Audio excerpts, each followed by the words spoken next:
In order to communicate, it's necessary to refer to actions.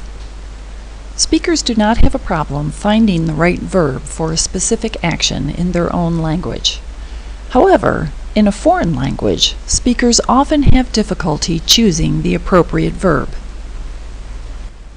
The reason is that one verb can refer to many different actions, and we cannot be certain that the same variation is allowed in another language.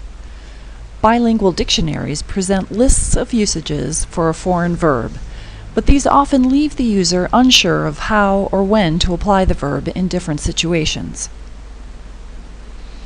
These scenes show the main types of actions identified by the English verb to turn. IMAGACT shows through images that this verb can refer to very different actions.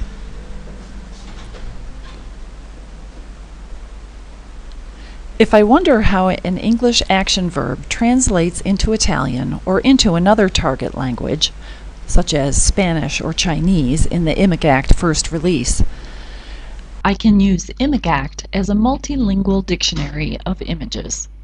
Looking at the various action types that we call to turn, I can select the action type I'm interested in and see how this action is identified in Italian.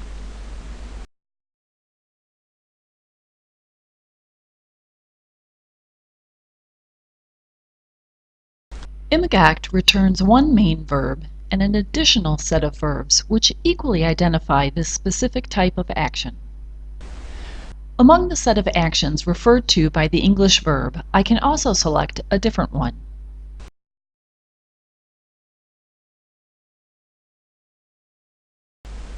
I can figure out that a different action requires the use of a different verb in Italian. Some of the types show this icon at the top right corner. It means that the type is very general and that it gathers together a family of types. Types in a family are all very similar to the one presented, but each one bears some difference that has linguistic relevance. For instance, this family of types refers to rotations made with the body that can all be identified by to turn in English and girare in Italian. However, each type in the family contains features that in both languages require a different set of equivalent verbs. In this type, to turn is equivalent to flip and roll, and in Italian, besides the general verb girare, which applies in all cases, it can also be identified by rivoltare and rigirare. This type is still a body rotation, but in English it is equivalent to twist instead. And in Italian, girare now has a totally different set of equivalent verbs.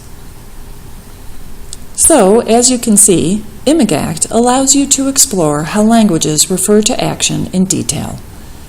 Besides the main variation of verbs across actions, it also focuses on subtle differences conveyed by action verbs in its languages.